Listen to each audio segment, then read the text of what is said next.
Hi friends, வணக்கம்.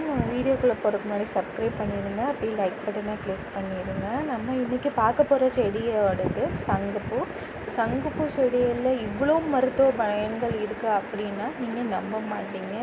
இது தெரிஞ்சால் நீங்கள் இதை வளர்க்காமல் இருக்க மாட்டீங்க. என்னென்னு பார்ப்போம். இந்த சங்குப்பூவில் நிறைய ரெண்டு நிறங்களில் தன்மையுடையதுங்க. வெள்ளை கலரில் ஒன்று இருக்குது, ப்ளூ கலரில் ஒன்று இருக்குது, இளஞ்சிவப்பு நிறங்கள்லையும் கிடைக்கிது. ஆனால் இந்த சங்குப்பூ இருக்கிற இது நம்ம ஊரில் சங்குப்பூன்னு சொல்கிறோம். ஒவ்வொரு ஊர்லேயும் புஷ்பம், மாமூலி, கன்னிக்குடி, காக்கனம், காக்கரட்டான் போன்ற பல்வேறு பெயர்களாக சொல்லப்படுறாங்க. ஆனால் சங்குப்பூங்கிறது எல்லாருக்கும் தெரிந்தமான ஒரு பெயராக கருதப்படுதுங்க. இப்போது சங்குப்பூவை நம்ம எப்படி அது மருத்துவ பலன்கள் இருக்குது அப்படின்னு பார்த்திங்கன்னா, அதோட இலையில் அவ்வளோ பயன்கள் இருக்குதுங்க. அந்த இலையில் சிறுநீரக பெருக்கும் தன்மை உண்டு, குடல் பொருட்களையும் அழிக்கக்கூடிய தன்மை. அது எப்படி அந்த இலைகளை நம்ம இது பண்ணணும் அப்படின்னு நான் உங்களுக்கு சொல்கிறேங்க. ரெண்டாவது, இது சங்குப்பூ மலைச்சாறில் கல்லீரலை பலப்படுத்தும், தேமல் மற்றும் கருமுழிகளை குணமாக்கும். அதுவும் எப்படின்னு நான் உங்களுக்கு சொல்கிறேங்க. சங்குப்பூ விதையை நம்ம எடுத்துக்கணும்.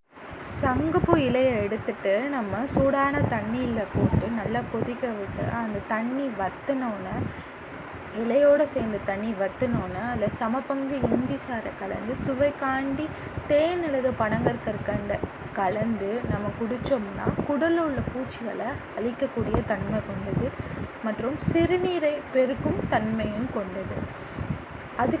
அதுக்கப்புறம் நம்ம பார்த்திங்கன்னா, சங்குப்பூ மலர்களை விளக்கெண்ணெய் நல்லா வாட்டி அந்த எண்ணெயை நம்ம வீக்கம் இருக்கிற இடத்துல நல்லா அப்ளை பண்ணோம்னா அந்த வீக்கமும் நம்மளுக்கு வற்றக்கூடிய தன்மை கொண்டதுங்க அந்த எண்ணெய். இதுக்கு மேலாக பார்த்திங்கன்னா, நம்ம சங்குப்பூ வளர்க்குறதுக்கு வீட்டில் வளர்த்தோம்னா தனவரவு அதிகரிக்கும். அது மட்டும் இல்லாமல் மகாலட்சுமி சுபிட்சம் உண்டாகுங்க. எதிர்மறை ஆற்றலை குறைத்து நேர்மறை ஆற்றலை அதிகமாக படுத்தும். இந்த வீடியோவை நீங்கள் பார்த்தது மட்டும் இல்லாமல் உங்களுக்கு தெரிந்த நண்பர்களுக்கும் இதை ஷேர் பண்ணுங்கள். லைக் பட்டனை கிளிக் பண்ணிடுங்க, சப்ஸ்கிரைப் பண்ணிடுங்க மறந்துடாமல். நன்றி, வணக்கம்.